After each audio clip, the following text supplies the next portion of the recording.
feel my heart. What is it telling you?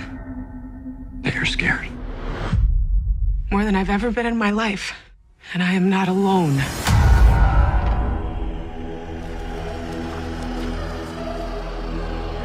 There's someone in Hell's Kitchen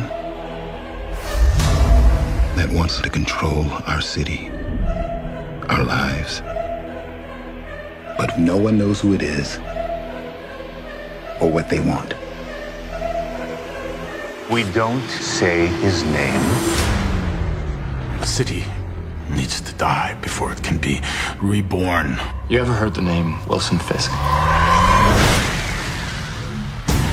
The explosion stunned Hell's Kitchen earlier tonight. You think Fisk had something to do with this? I do. What are we supposed to do against somebody that owns everything, everyone? You can't give in to the fear. What are you gonna do? Whatever it takes. But you're blind. There are other ways to see.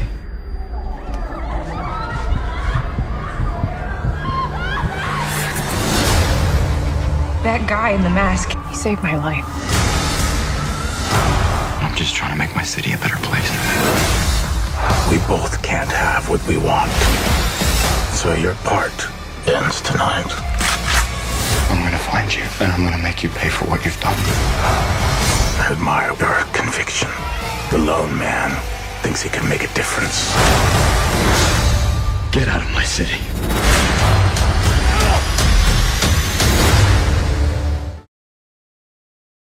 Hey YouTubers, it's Charlie. So the final Daredevil trailer just posted, and I had a chance to go see the premiere, the first 2 episodes. So I'm gonna do a non-spoilery review of that.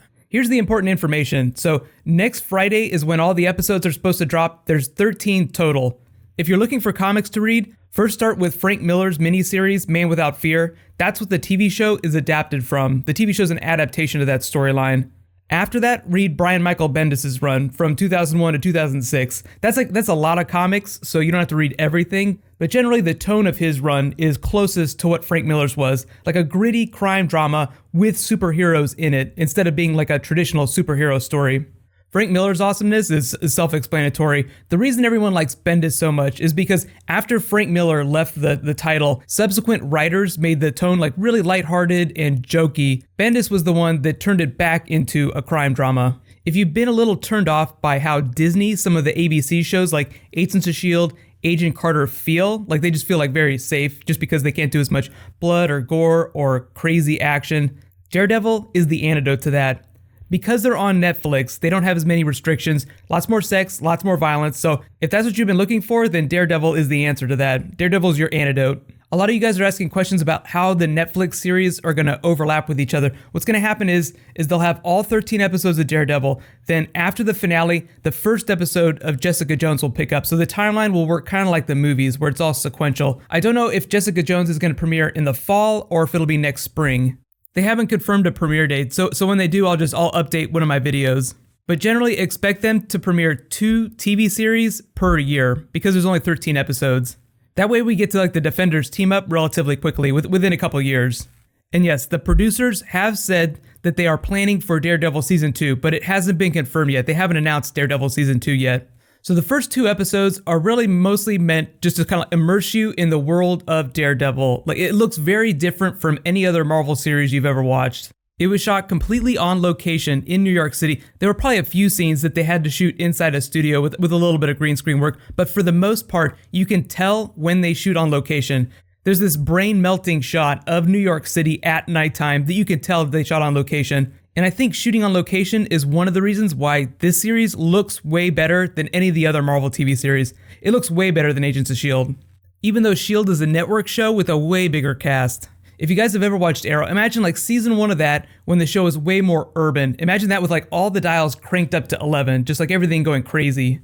I think the series benefits from having a much smaller cast. Like you just get to spend much more time with each character. It's much more intimate, and it's localized in Hell's Kitchen, the story is. And because of the way Daredevil's powers work, his echolocation, everything is very claustrophobic. Like he needs physical objects for sound to bounce off of for his echolocation to work the way it's supposed to. So he tends to avoid big open spaces. They completely nailed the pacing. I mean, there's a lot of humor, a lot of action, and you just get like right into it right away. There's no wasting time. I may have mentioned it in some of my earlier Marvel videos, but Marvel is like slowly moving away from the traditional origin story. Like there is an origin story in this comic. It does tell you his backstory, but it does so using a series of targeted flashbacks. Like things will happen in present day that will trigger flashbacks. And that's how they break up the origin story, like the really important moments from his childhood. It's a lot like the way Arrow uses flashbacks to inform what's going on in the present. Like both the flashbacks and the present day scenes work together to move the narrative forward. I would generally expect that the movies like post Age of Ultron, post Ant-Man will slowly move towards a narrative structure that's a little closer to this. Like they'll have new characters like Doctor Strange, Captain Marvel. They'll have to explain their backstories. What they'll probably do is just break it up in flashbacks. Like you have all these really complicated characters you need to explain, but you don't want to spend so much time explaining who they are that it takes you out of the main story. Thus we arrive at staggered flashbacks. Most of you should enjoy it.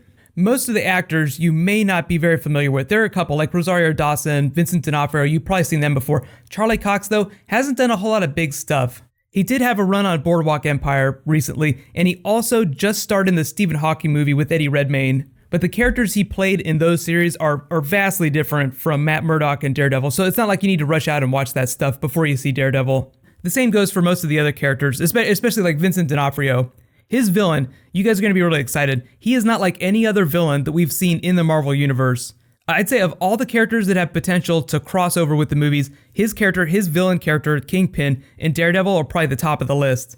They just started shooting Civil War this week. They started on April 1st. D'Onofrio said that he'd love to have a cameo, so it made it sound like he's not in it right now. But for the most part, Daredevil is relatively landlocked to Hell's Kitchen. And yes, they do invoke the movies, like the pre-existing canon, in a really funny, interesting way. No spoilers for that yet, but you guys will really like the way they do it. I was really happy with the way Charlie Cox, the actor, was able to pull off both the different personas for Matt Murdock. Like Matt Murdock during the day, then you have Daredevil in the costume at night. Two completely different people. The one common denominator between those two personas is the dry wit. He's not like a wisecracker like Spider-Man is, but he does have this subtle sense of humor that's really consistent. And he totally nailed the fight scenes too. Super parkour, super badass. So he can do the action and he can do the humor.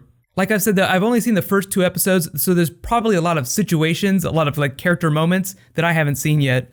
That's kind of where we get the introduction to Rosario Dawson's character, Claire Temple. She plays a nurse in the storyline, so she's very important to Daredevil because he's a street level hero. So as much as he kicks ass, he gets his ass kicked.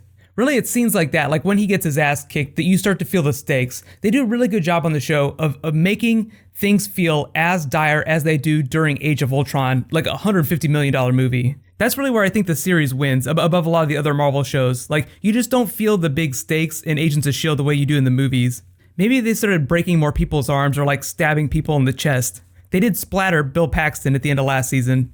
Most of like the really obvious humor in the series comes from the Foggy Nelson character. You might not be super familiar with him from the comics. Like he and Matt Murdock form like this comedic duo, but the funny part is that Matt Murdock gets most of the laughs. Foggy Nelson plays more like the obvious humor. He's kind of like the guy that reacts to Matt Murdock in like all the situations they get into. The other 2 really important actors you need to pay attention to are young Matt Murdock and his father, Batlin Jack Murdock. Remember, I said they break the flashbacks up to tell the origin story. If you've read the comic book, you don't see a whole lot of his father in that, so I also think they expanded his role for the TV series. He has his own really awesome arc that informs where the adult Matt Murdock is coming from emotionally. We Murdocks, we get knocked down a lot, but we always get back up.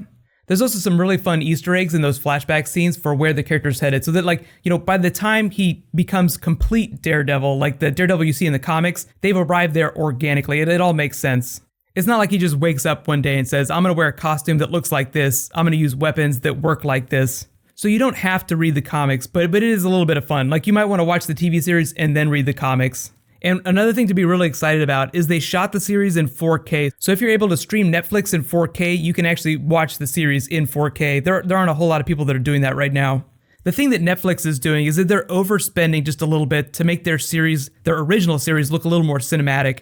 Just to give you an idea, like in terms of like budget, Game of Thrones is really like the loss leader. HBO spends about $6 million an episode on that, so it's like $60 million. I'd say Daredevil spent closer to like 50, maybe $55 million on 13 episodes. So it's not like crazy Game of Thrones level, but it's way more than a normal TV series. A normal network TV series might only spend like $4 million for a really big episode. So when you watch it, you'll understand like why it looks so much better than Agents of S.H.I.E.L.D. But just to be clear, that's not a knock on Agents of S.H.I.E.L.D. It's a very different type of TV series made in a very different format. So what's going to happen is next Friday, I'm going to do a video for like the first 3 episodes, like a spoilery video. Be sure to subscribe to get that. I will do episode videos, but instead of doing like I do for Agents of S.H.I.E.L.D. and do like 1 video per episode, I'll probably do like 1 video for every 3 episodes. I'm also planning on working in like a couple character bonus videos throughout. So like whenever we get to special characters, I'll probably try and do a bonus video for them. I know everyone's asking about Elektra. She hasn't been completely omitted from the canon, but the showrunner has been very mum about whether she is or is not in the series. Just in case you guys haven't seen it, I did a Kingpin video a little while ago. You can click here to watch that, and you can click here to watch my latest Game of Thrones video. That is premiering the same weekend that Daredevil drops, so get really excited for that. Like start humming the Game of Thrones theme. So thank you so much for watching, everybody. Let's high five. I'll see you guys tonight.